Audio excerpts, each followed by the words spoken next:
Muy buenos días para todos, bienvenidos a nuestros espacios de charlas empresariales. Hoy cerramos noviembre hablando de un tema cultura organizacional y su impacto en la productividad. Tenemos una excelente invitada, amiga de la casa, Jenny Prieto, ingeniera química HSEQ, especialista en sistemas de gestión, MBA en administración y dirección de empresas, consultora, auditora, coach, conferencista y facilitadora. Agradecemos a cada uno de ustedes que se conectan para participar activamente en estos espacios de formación y actualización profesional generados por la Escuela LatinPyme, la revista LatinPyme y la Fundación Unipymes. También cordial invitación para el día de mañana. Vamos a llevar a cabo un conversatorio sobre ¿está su empresa gestionando correctamente las cesantías? Este conversatorio es el día de mañana de 11 a 12 del día. En el chat les voy a dejar el enlace para aquellas personas que quieran participar en este conversatorio que trae Porvenir en la revista LatinPyme relacionado a la gestión de las cesantías posterior a la reforma laboral. Entonces, Jenny, muy buenos días. Muchas gracias por estar en este espacio de capacitación. Tienes la palabra y podemos dar inicio a nuestra jornada. Hola, muy buenos días, Paola. Muchas gracias por tu presentación y de nuevo, gracias a LatinPyme por confiar en nosotros y invitarnos nuevamente a estas charlas empresariales. Buenos días a todos. Mucho gusto. Mi nombre es Jenny Prieto, como lo ha mencionado Paola, y bueno, hoy les voy a compartir un tema muy interesante que tiene que ver justamente con la cultura organizacional y el impacto en la productividad. Es importante contarles que pues este tema pues es un tema que a mí en lo particular me apasiona mucho, justamente porque es un tema no solamente que cada vez está cobrando mayor sentido, dado que hemos venido trabajando mucho el hacer y el tener, y hoy por hoy las empresas están preocupando más por el ser, y eso tiene mucho que ver también con cultura. Y esto, pues, al relacionarlo con productividad, pues, permite generar valor también a las organizaciones, lo cual, pues, se convierte en algo tremendamente relevante. Por eso es fundamental también, pues, desarrollar estos aspectos claves dentro de la organización para poder garantizar también, pues, un adecuado desarrollo y una adecuada, pues, fundamentación, lógicamente, también de esos procesos. Entonces, dicho esto, pues, queremos entonces iniciar con la presentación. Permítanme un segundo porque por alguna razón no me pasó acá el mouse. Ya. Permítanme un segundito. Listo. Entonces, pues lo que vamos a ver hoy es justamente cómo la cultura organizacional puede influir directamente en la motivación, el desempeño y la productividad. Voy a proyectarles este video. Si quieren consultarlo, pues ahí está el link para que lo puedan revisar en la presentación, y voy a salir un momentico de la pantalla completa para poderles mostrar ese video, que justamente tiene mucho que ver con esos aspectos que muchas veces de pronto nosotros en las organizaciones no tenemos en cuenta y que grandes organizaciones como Google ya están empezando a hacer, ¿cierto? Entonces voy a proyectarles acá este video simplemente como a manera de preámbulo.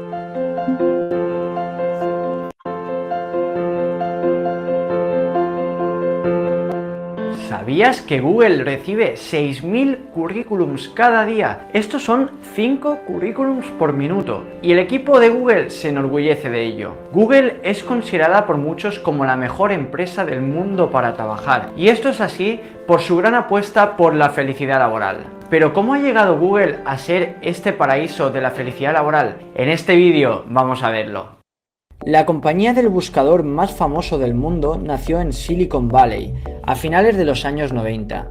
Allí, Larry Page y Sergey Brin idearon una forma mucho más efectiva de organizar las páginas de Internet, desarrollando su algoritmo hasta el buscador que tenemos hoy día. Y es que Google, desde sus inicios, ha crecido muchísimo, de empezar con un algoritmo en la habitación de unos estudiantes hasta tener la inmensa suite de productos de hoy, con una plantilla cercana a los 150.000 empleados. Pero esto no hubiera sido posible sin una fuerte apuesta por la felicidad laboral. Google estaba en un contexto en el que la competencia por el talento era muy fuerte. En Silicon Valley, donde grandes compañías tecnológicas se rodeaban compitiendo entre ellas, las mentes más talentosas eran lo que marcaba la diferencia entre existir o acabar desapareciendo. Los fundadores de Google habían visto cómo grandes compañías surgían, crecían y acababan casi por extinguirse en el transcurso de pocos años. Uno de los casos más sonados fue el de Yahoo, que si bien no desapareció, acabó por perder una gran cuota de mercado ante la propia Google. Larry y Sergey sabían que otra compañía con tecnología más avanzada podría acabar con ellos y tenían que protegerse creando una cultura fuerte donde las personas más talentosas quisieran trabajar.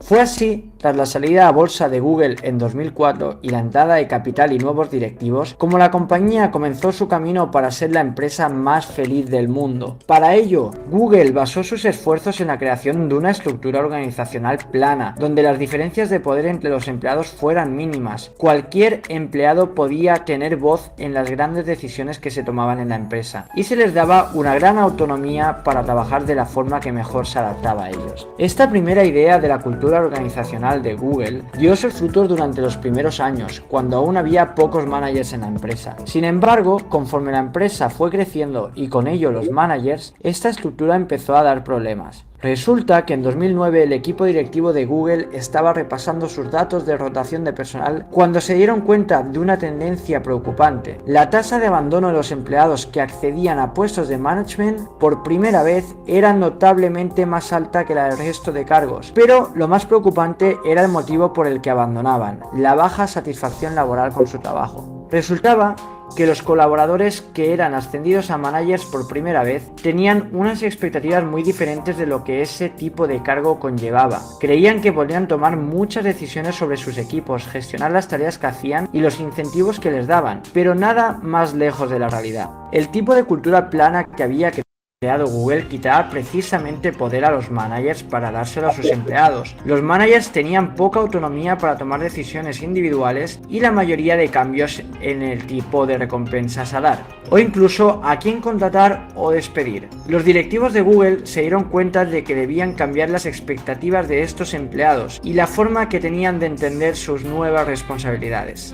Fue así, en este contexto, cuando en 2010 Laszlo Bock se incorporó como director de recursos humanos de Google. Laszlo entendió que la forma de cambiar las expectativas de estos empleados era cambiar su percepción del nuevo puesto. Ellos no tenían que ser managers que gestionaran personas, sino líderes que inspiraran y apoyaran a sus equipos. Fue de esa forma como Laszlo desarrolló una serie de buenas prácticas para estos líderes. Entre ellas se encontraban escuchar activamente y con interés, apoyarles en su crecimiento profesional o comunicar con eficacia. Los nuevos líderes empezaron a entender con otros ojos su responsabilidad y el problema de abandono se redujo notablemente. Y es que una alta tasa de rotación es algo caro para las empresas. Los procesos de búsqueda y contratación de empleados son habitualmente costosos en términos de tiempo y dinero. A esto, además, hay que sumarle el coste de formar a nuevos empleados hasta que puedan dar el 100% de su productividad. Y si persiste el problema de rotación y el empleado se va tras pocos meses, el ciclo de costes vuelve a empezar. Pero la apuesta en la felicidad de Google no solo se produce para evitar la rotación de personal. Todo lo que puedes ver en Google, desde las mesas alargadas para comer en compañía hasta el futbolín de la entrada,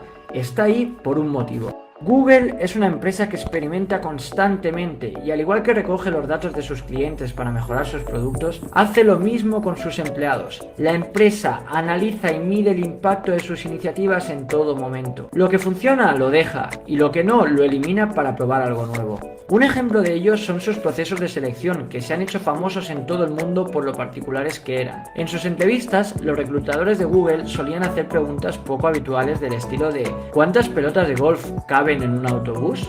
O un hombre empujó su coche hasta un hotel y perdió su fortuna. ¿Qué ha pasado? El objetivo no era analizar tanto la respuesta que el candidato daba, sino el proceso de pensamiento y la argumentación que seguía. Sin embargo, tras años haciendo entrevistas de esta manera, decidieron experimentar con otro tipo llamado entrevistas conductuales estructuradas, parecidas a las entrevistas por competencias. En ellas preguntaban a los candidatos que les dieran ejemplos de situaciones del pasado donde mostraran una característica, como podía ser la capacidad analítica, o que explicaran en una situación real de cuando resolvieron un problema complejo.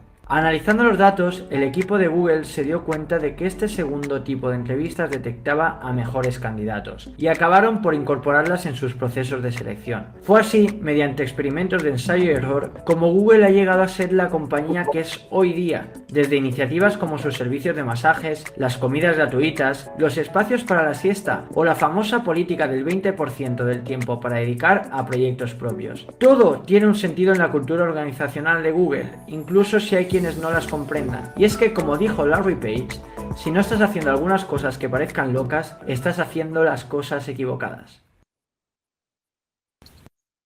Y hasta aquí el caso de Google y su fuerte apuesta por la felicidad laboral. Apasionante, ¿verdad? Si eres un profesional de recursos humanos, un directivo o cualquier persona...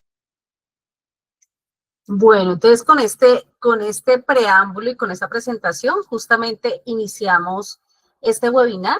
Fíjense en que empresas multinacionales como Google le apostaron de manera significativa a el tema cultural, lo cual está significando resultados importantes en términos de productividad.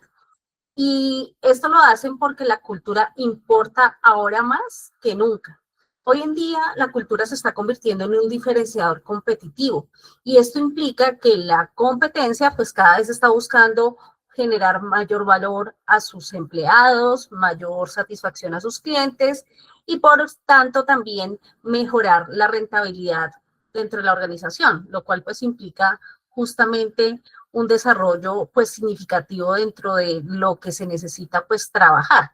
En ese sentido, pues es muy importante pues también garantizar que los valores, comportamientos y experiencias que unen a los equipos pues se cimenten cada día más. Miren, la pandemia y hoy en día el trabajo híbrido nos está permitiendo también entender un poco más el tema de cultura. De hecho, hay organizaciones que les ha costado mucho asumir el tema de trabajo remoto justamente por los paradigmas que hay en las organizaciones. Entonces, la cultura organizacional al final, ¿qué es? Es el ADN invisible de una empresa. Y esto tiene, digamos, tres pilares fundamentales. Uno que son los valores, que son los principios que guían decisiones y comportamientos diarios en toda la organización. Los comportamientos esperados, que son las formas de actuar e interactuar que se refuerzan consistentemente. Y los rituales y tradiciones, que son las prácticas que crean identidad compartida y sentido de pertenencia. ¿Y la productividad qué es? Pues es la capacidad de generar resultados relacionando tiempo, energía y talento. Y recordemos que no es una cuestión de hacer más cosas, sino de hacer las cosas correctas de la manera más efectiva posible. A veces en las organizaciones hacemos muy bien lo que no toca y eso se llama ineficiencia. Y muchas veces también se puede ver a atributos o rasgos culturales de la misma organización. Entonces, ¿cuál es la conexión directa con la productividad? Entonces, pues hay cuatro aspectos particulares que son métricas que permiten evaluar el estado de la cultura. Uno es el aumento de la productividad a través del incremento promedio en empresas con cultura organizacional sólida, la disminución de la rotación por pérdida de talento valioso, el mejoramiento del engagement, que es el aumento en el compromiso y motivación de los empleados, y el crecimiento en los ingresos con mayor crecimiento comparado con culturas débiles. Esto nos implica justamente pues poder analizar los 7 elementos de la cultura organizacional que a su vez pues justamente influyen de manera significativa en la productividad. Esos elementos son los siguientes. Entonces, por un lado, la filosofía organizacional, que es el eje rector de la labor de la empresa, el propósito principal de la empresa, y que se alinea muy bien a lo que es la misión y la visión. La misión entendida como la razón de ser de la compañía y muestra cuál es el compromiso de la empresa, y la visión, que sería esa mirada prospectiva o el objetivo fin último, digamos, de la organización, y que es un poco más aspiracional. También podemos incluir acá lo que son los valores empresariales, que son un código de cultura muy importante con acciones concretas, el ambiente organizacional, que va muy ligado al tema del clima, que está asociado al relacionamiento de las personas, el sentido de identidad, relacionado justamente a los empleados, de cómo perciben a los como representantes de la empresa, y también viceversa, ¿cierto? O también de las personas que los representan a ellos. Y por último, las normas, reglas y lineamientos, que naturalmente es fundamental para que las compañías pues puedan tener un orden y unos lineamientos claros que le permitan a los trabajadores cómo trabajar y cómo orientar los esfuerzos dentro de la organización. En la cultura, pues también es importante basarse en 4 pilares. El primero, un liderazgo auténtico, genuino, que escucha activamente y demuestra vulnerabilidad. Una comunicación transparente, ya que los empleados van a comprender esto como una estrategia y, lógicamente, al actuar con transparencia, pues esto va a eliminar barreras, rumores y va a construir lazos de confianza. También el reconocimiento continuo, que se trata de celebrar los logros, dar reconocimiento oportuno y también motivar a las personas y aprovechar el talento de las personas. Y, por supuesto, el desarrollo profesional, que ya va ligado directamente a invertir en el crecimiento del personal y a generar oportunidades de aprendizaje permanente. Por otra parte, entonces, acá una reflexión fundamental que Deloitte hacía en uno de los informes que han presentado, y es que el 88% de los empleados considera que una cultura organizacional sólida es clave para el éxito empresarial. Entonces, imagínense donde nosotros le diéramos mayor valor a eso. Eso implicaría que pues tendríamos personas de pronto un poco más felices y pudiéramos adoptarla de la mejor manera. Para eso, ¿qué es recomendable? Pues llevar a cabo un diagnóstico de cultura. Ustedes eligen bajo qué metodología, ¿cierto? Hay diferentes metodologías para hacerlo. Acá yo solamente he traído, digamos, una particular, ¿cierto? Que tiene que ver con el análisis de 4 elementos, que está muy asociada a la metodología OKAI, que es la cultura clan, la cultura democrática, la cultura de mercado y la cultura jerárquica. La cultura clan es la que se centra en el trabajo colaborativo del equipo y fomenta en todo momento desarrollo personal y lealtad. La cultura democrática está mucho más enfocada a la innovación, al emprendimiento y a desarrollar la creatividad tomando riesgos.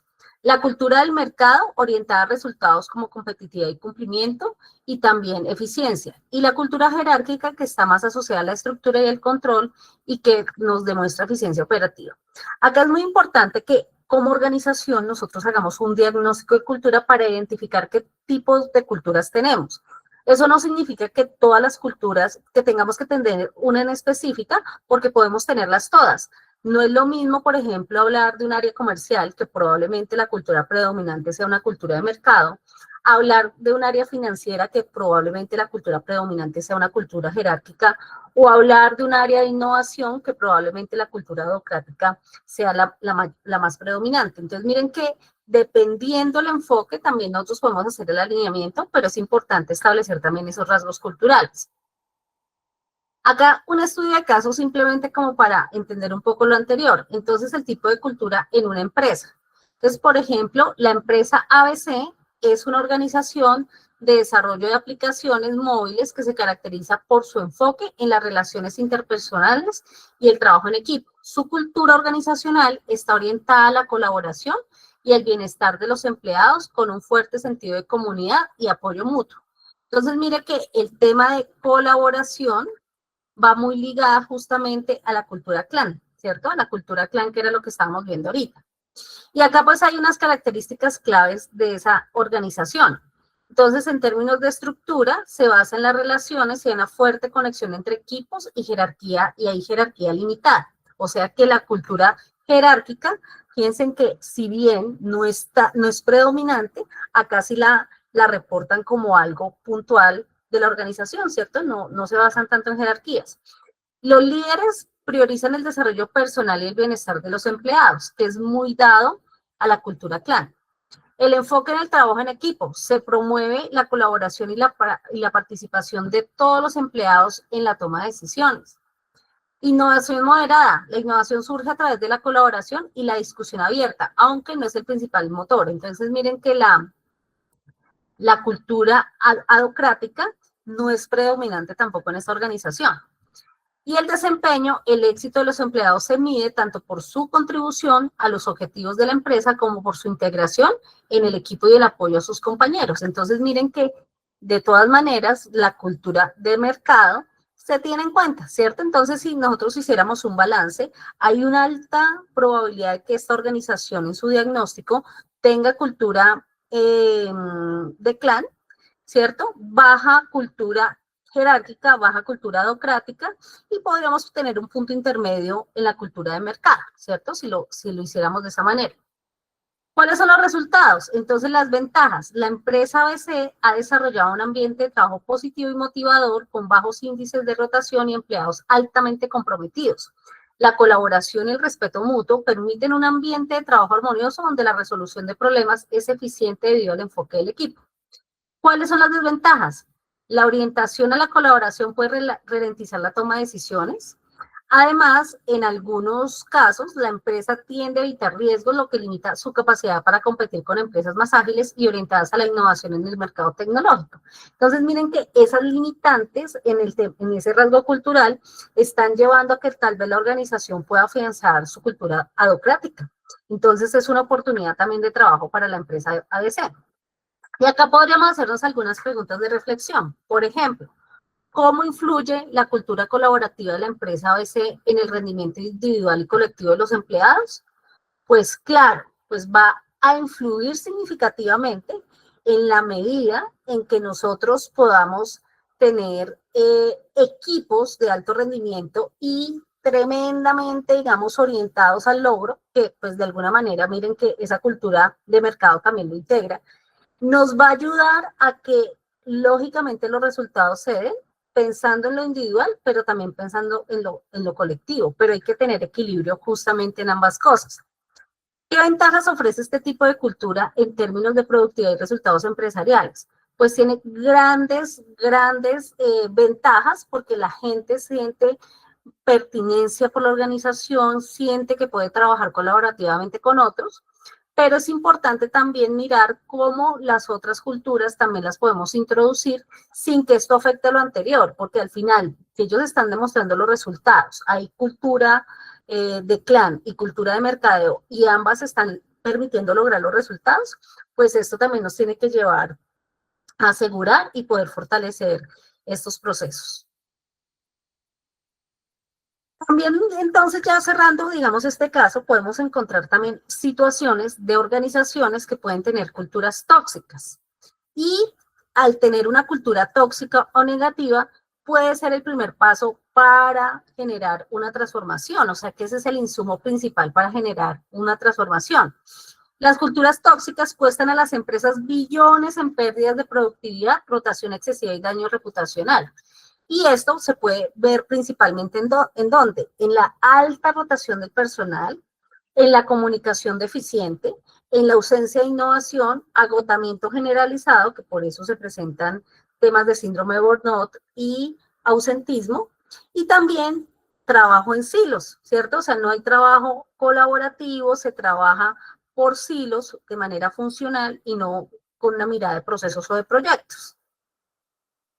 ¿Y el costo real cuál es? Pues claro, si nosotros hiciéramos un gráfico donde pudiéramos medir esto, este es un gráfico simulado, pues tendríamos organizaciones donde estos aspectos podrían afectar significativamente. Entonces, podríamos medir la rotación de personal, la pérdida de productividad, el ausentismo, los problemas de salud y el daño reputacional que ocasionan justamente los miembros de una organización donde la cultura es tremendamente tóxica, ¿ya?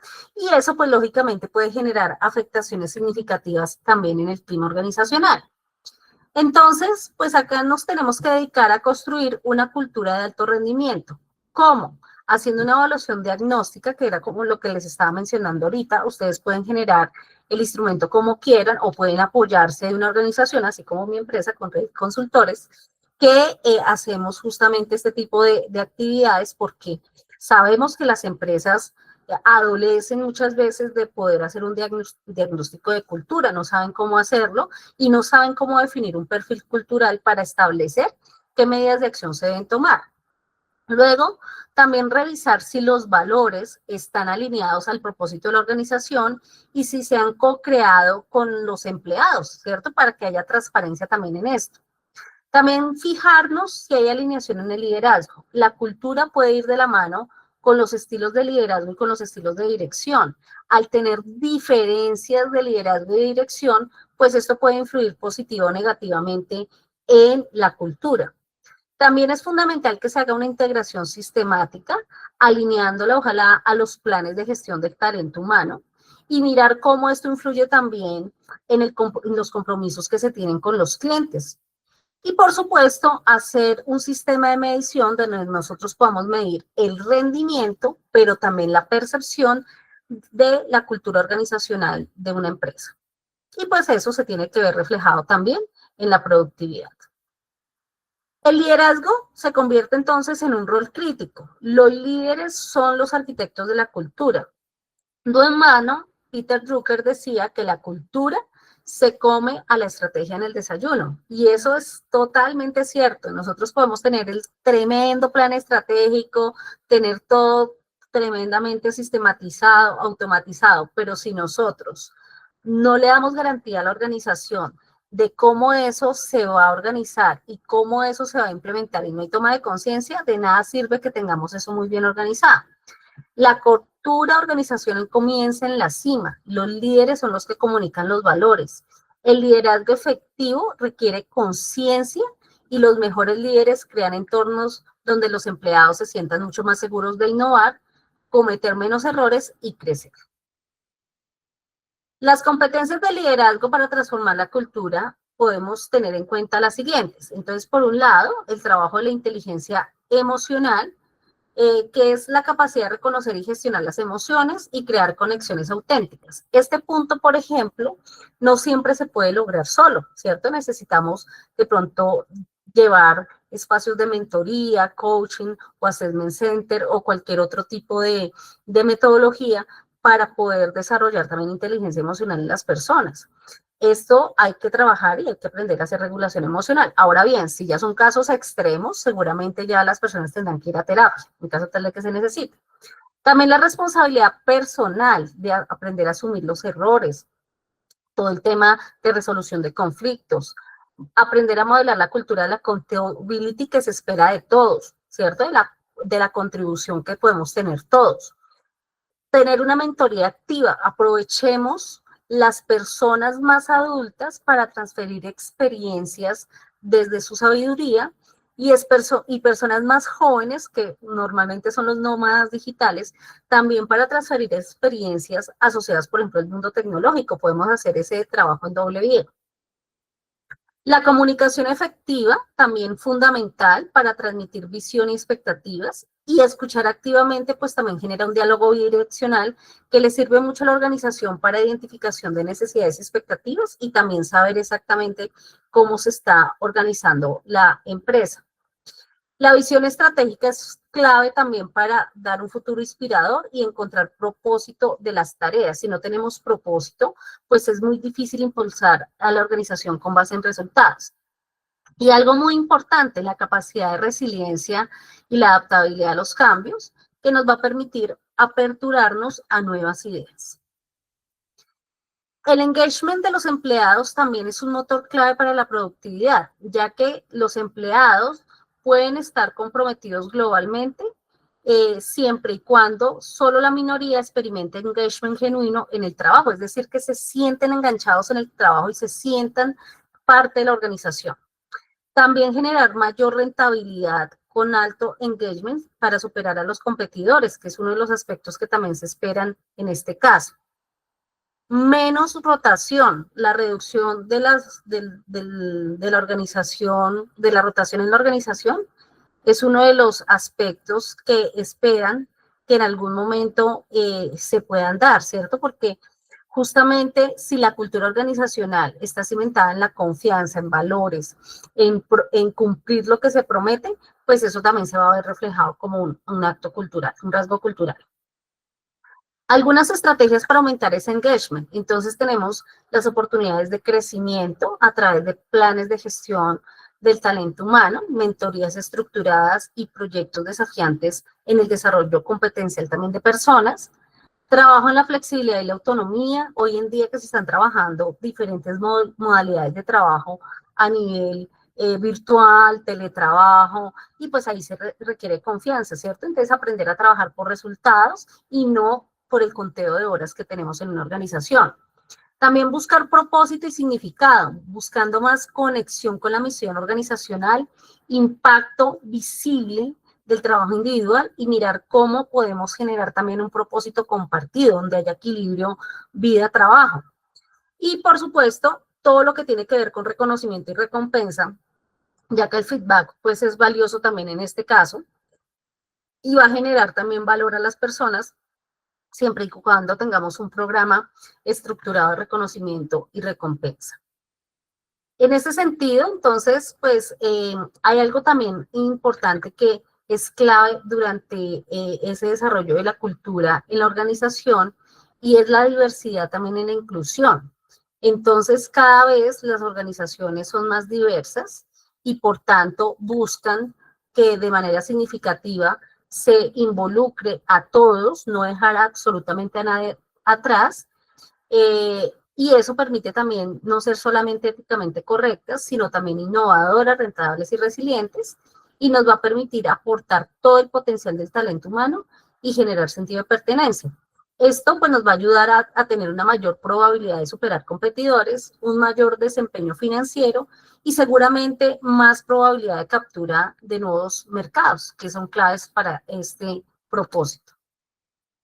En ese sentido, pues es también importante medir la salud de la cultura organizacional. Recuerden que lo que no se mide no se puede mejorar y también es importante demostrar la recuperación de esas iniciativas culturales a través del ROI. Entonces podemos, por ejemplo, hacer mediciones a través de encuestas de clima organizacional para mirar el sentimiento de los empleados. Podemos aplicar NPS o Net Promoter Score interno para mirar qué tanto recomendaríamos a la organización y poder establecer detractores, promotores y personas que están en posición neutral.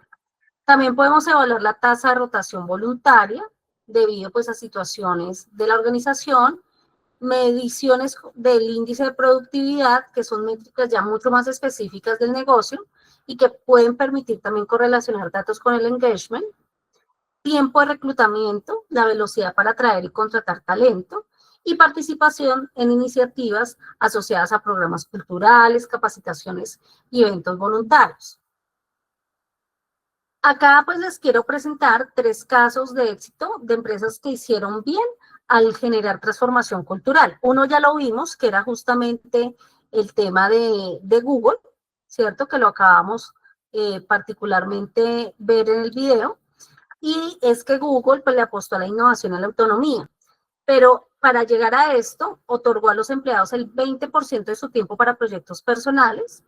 Y por supuesto, también esa autonomía ha generado productos icónicos como Gmail. Y eso, pues, es fruto también de la innovación de estas personas, del enfoque de bienestar y transparencia.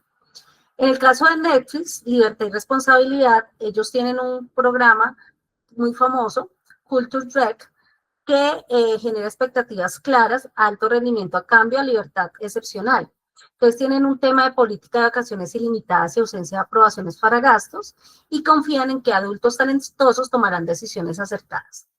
Y en el caso de Patagonia, que es una empresa de ropa, tiene un propósito ambiental y su misión está orientada a salvar el planeta y también a atraer talento comprometido frente a ese propósito. Entonces, ellos buscan y otorgan, digamos, ejemplos como ofrecer guardería en la oficina, tiempo flexible para surfear y animar a empleados a involucrarse en causas ambientales y autenticidad en valores, generar lealtad extraordinaria. ¿Y por qué les menciono estos casos? Porque miren que acá no es solamente un tema de lucir bien o de tendencia, sino también cómo nosotros tenemos que indagar un poco más sobre las necesidades y expectativas del personal, porque eso nos va a permitir también hacer alineamiento con nuestros planes de gestión de talento humano. Entonces, eso es fundamental aprenderlo a hacer y desarrollarlo. Por eso también hoy en día se está hablando de soft skills, se está hablando del tema de wellness, ¿cierto? De otros temas que también se vienen involucrando en los temas de talento humano.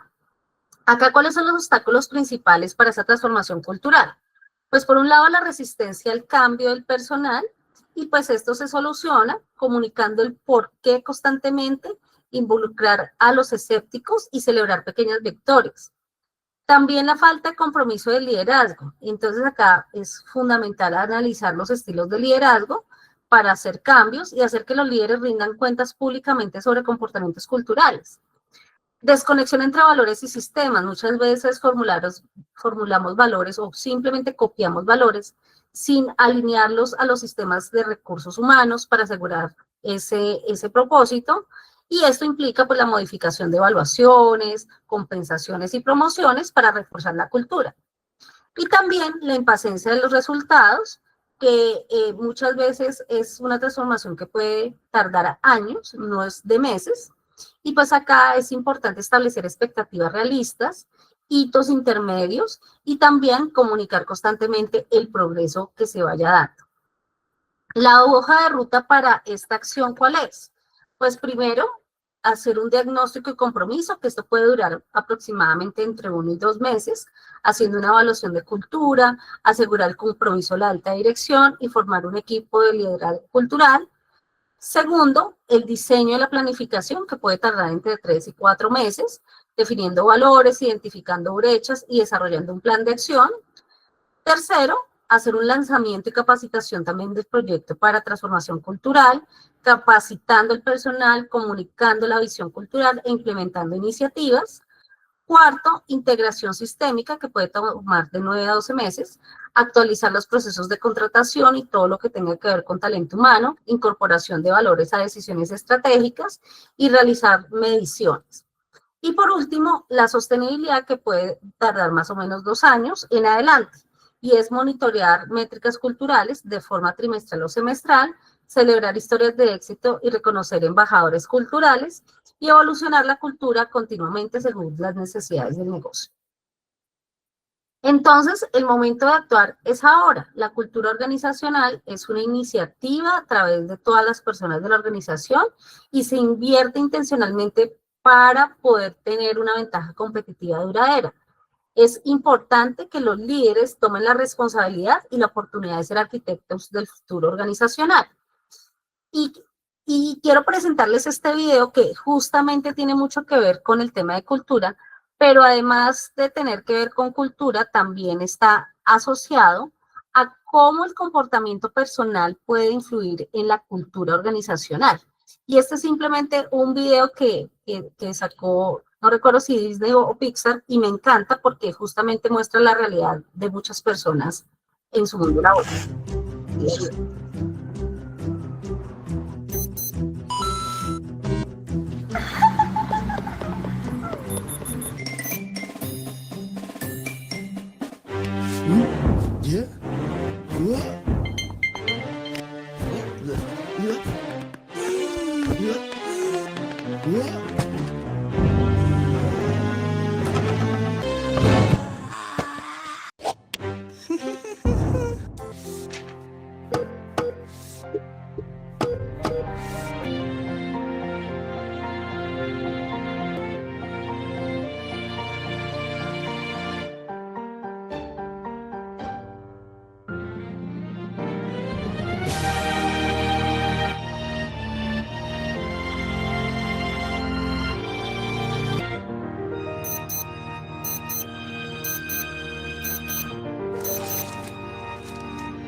Listo, entonces vemos en este ejemplo cómo la influencia de otros puede también contagiarnos y facilitar también estos procesos de transformación cultural, ¿cierto? Esa es la mirada que quería darles con este video y cómo generar cambios en las creencias, en la forma de trabajar y en la manera como hacemos las cosas, cómo puede impactar positivamente o negativamente en una organización. Miren que en este video el protagonista tenía conversaciones limitantes, pero él decidió transformarlas y miren que al transformarlas las llevó a la organización, empezó a trabajar de una manera muy diferente y al final empezó a contagiar al resto. Entonces miren que yo puedo ir de una cultura jerárquica, ¿cierto? Que ahí se notaba que había un régimen, a una cultura de clan, ¿cierto? O una cultura democrática,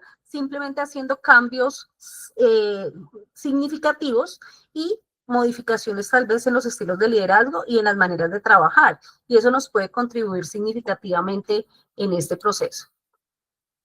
Entonces, ya para concluir y entrar a nuestro espacio de preguntas, que sé que ustedes tienen preguntas y lógicamente poderles dar ese espacio, no esperemos a que la cultura cambie sola.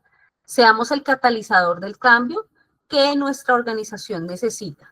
Nosotros somos agentes facilitadores de cambio. Miren, la oruga nunca se imaginó que se iba a convertir en mariposa y al comienzo pues tenía temor, ¿cierto? Entonces decidió transformarse. También es muy importante tener en claro que tener agentes facilitadores de cambio, que yo les llamo polinizadores, porque yo no sé si ustedes conocen la danza del 8 de las abejas. Las abejas cuando van a conseguir polen, cuando lo encuentran, vuelven a la colmena y empiezan a hacer una danza, que es la famosa danza del 8. Y esa danza del 8 simplemente es una manera de comunicar que se ha encontrado algo y que ese polen que han encontrado le va a beneficiar a todos, ¿cierto? Entonces, en el momento que la organización se da cuenta que eso facilita también el propósito que se está buscando, pues automáticamente eso va a ayudar a fortalecer también a la organización, a mejorar, por supuesto, todo lo que tiene que ver con desarrollo organizacional, y pues eso es lo que invitan a hacer también las abejas, ¿cierto? De alguna manera nos llevan a mostrar también ese camino. Entonces, bueno, acá desde Redit Consultores estamos a disposición, nuestros servicios, auditoría, capacitación, coaching y capacitación virtual. Trabajamos en alianza también con Latin Pymes, entonces estamos acá siempre prestos a apoyarlos en lo que ustedes requieran a través de nuestros procesos de consultoría o coaching, también para poder desarrollar y generar esa transformación cultural que todos buscamos. Entonces, dicho esto, pues les agradezco por el espacio y pues pasamos al espacio de preguntas o inquietudes o comentarios que ustedes tengan en relación a esa ponencia. Entonces, estamos acá muy atentos, Paola, a escucharlos. Así es, Jenny, muchísimas gracias. Les he dejado también en el chat nuestra encuesta del día de hoy, el código 406. 406, la encuesta del día de hoy, para que por favor nos apoyen con su participación. Tenemos unos comentarios, pero básicamente muchas gracias. No tengo acá preguntas. Bueno, las logísticas y operativas con relación a la presentación y al video, ustedes lo pueden revivir este evento desde el día de mañana en cada una de las aulas y el video en nuestro canal de YouTube, que estamos como Revista Latin Pyme. Allí ustedes pueden revivir este evento y también compartirlo con sus aliados y sus equipos de trabajo. Y el material de apoyo en cada una de las aulas donde se encuentran registrados. Nos dice Jenit, ¿nos podría comentar estrategias para iniciar el proceso?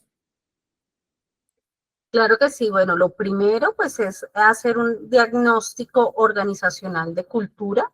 Muy importante apoyarse en organizaciones que tengan conocimiento de esta temática o también, digamos, podrían ustedes internamente establecer un análisis en medio del equipo directivo para establecer si efectivamente la cultura organizacional está clara o no clara, ¿cierto? Hacer primero con un grupo focal, un sondeo para establecer cuáles son esos rasgos culturales de la organización y de esa manera también poder facilitar el proceso.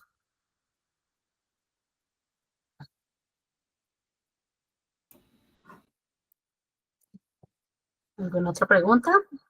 Nos dicen que no abre el link de la encuesta, se los volví a compartir. ¿Nos puedes dar referencias de tipos de culturas?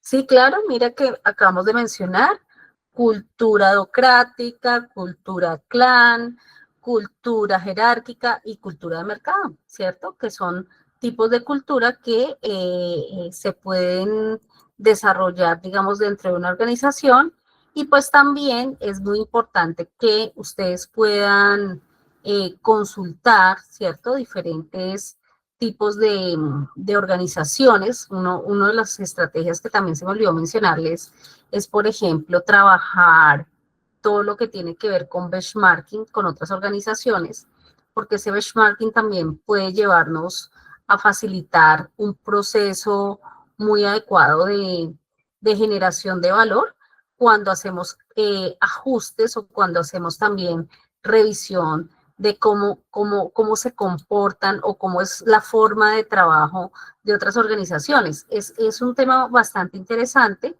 porque al final eso permite también que se puedan conocer también otro tipo de puntos de vista de cómo se debe manejar la cultura organizacional y de esa manera también poder establecer una ruta de acción que nos permita de una u otra manera generar ese perfil de cultura, ¿cierto?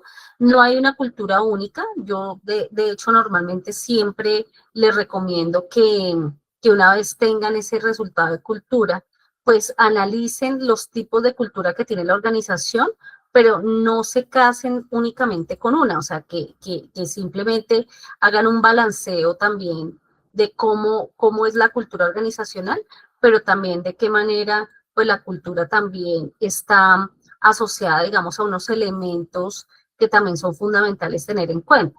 Entonces, de esa manera, pues, podemos afianzar también ese tema cultural. También hay otras, digamos,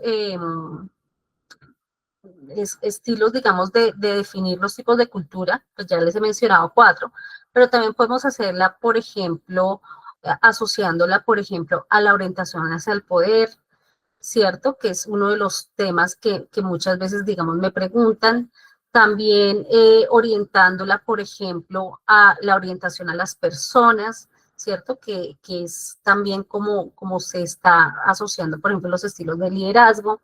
Otras que están asociadas a la orientación a las normas y así sucesivamente a cualquier tipo de orientación que pueda haber asociadas, por ejemplo, también a aspectos que puedan ser estructurales dentro de una organización.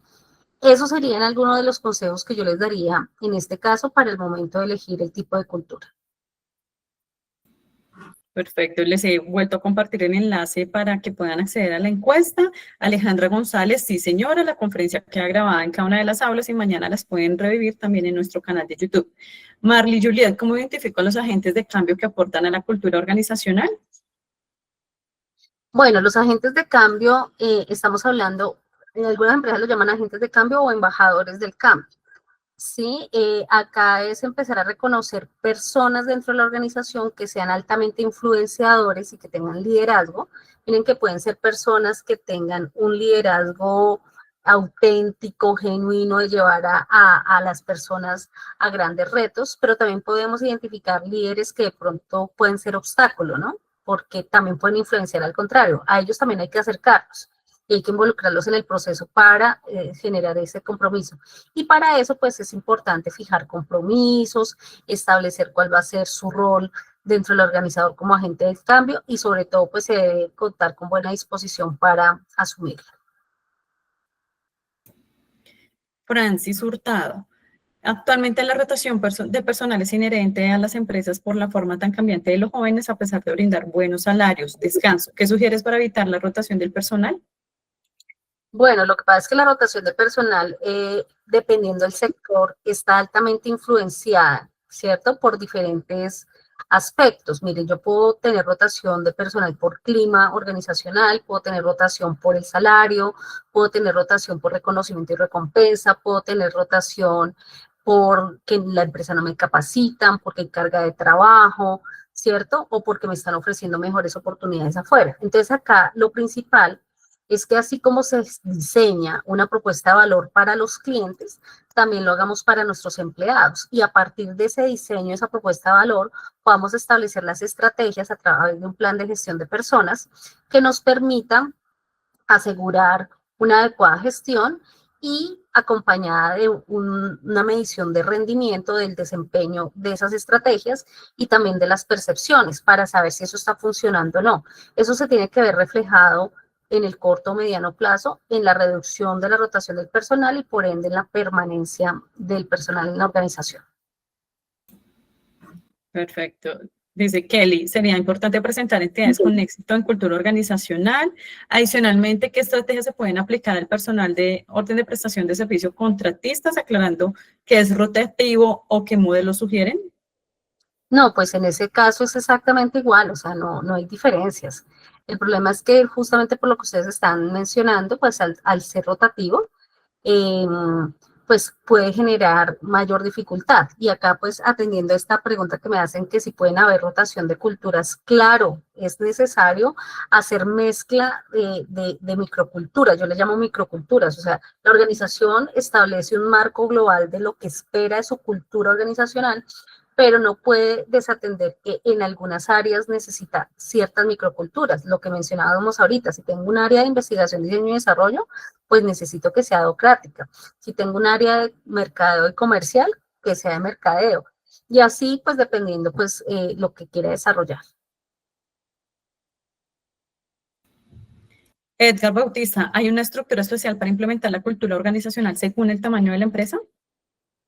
No, no existe una ruta única. Yo puedo establecer diferentes mecanismos, tendría que apoyarme en buenas prácticas para generar esa hoja de ruta y establecer qué es lo que más le sirve a mi organización. Acá yo digamos un derrotero de lo que se podría hacer en 12 meses y que a partir de 2 años en adelante puedo asegurar ese sostenimiento, pero no depende de la cantidad de personas, depende más de la actitud de la organización y del compromiso que tenga la alta dirección. Selección talento. ¿Cómo convencer a una gerencia altamente tradicional a implementar cambios culturales? Bueno, pues primero, lo primero es mostrarle un poco sobre el panorama actual de las organizaciones, presentar de pronto un informe de megatendencias, ¿cierto? Y de los efectos que se podrían generar por no cambiar. Todo eso lo podemos ser muy dedicados en eso, pero al final la decisión estará en la convicción que tenga la persona. Entonces, claro, le podemos presentar ese reporte, pronto hacer ejercicios de benchmarking si se puede con la competencia, cómo han logrado resultados nuevos desde que hicieron transformación cultural, y pues mostrar también que hay un relevo generacional y que los cambios generacionales y la inclusión de la tecnología y temas de sostenibilidad pues están haciendo que las organizaciones cambien y que por supuesto si no se hace pues pueden haber efectos colaterales. En ese sentido también es importante mostrar empresas como por ejemplo Blockbuster, Kodak, que trabajaron desde lo tradicional y lo hicieron muy bien por mucho tiempo, pero miren que hoy en día no están y que eso nos podría llevar justamente a desaparecer.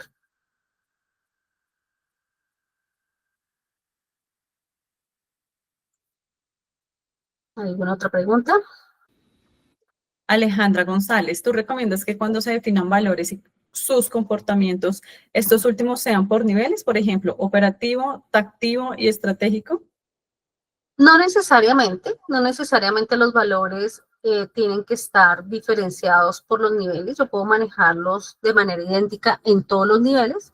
Lo que sí puede cambiar es la manera como se expresan en cada nivel, que ahí sí yo podría establecer unas rúbricas de comportamientos deseables en relación a esos valores. Digamos, ahí sí podría haber una diferencia, pero los valores podrían ser igual, los mismos para todos los niveles. Lo que sí puede cambiar son esos rúbricas de comportamientos deseables, de cómo yo esperaría que en el nivel operativo, en el nivel táctico, en el nivel estratégico, se comporten las personas en relación a esos valores. Porque claro, a nivel estratégico, pues seguramente si yo tengo, o a nivel táctico, si yo tengo mayor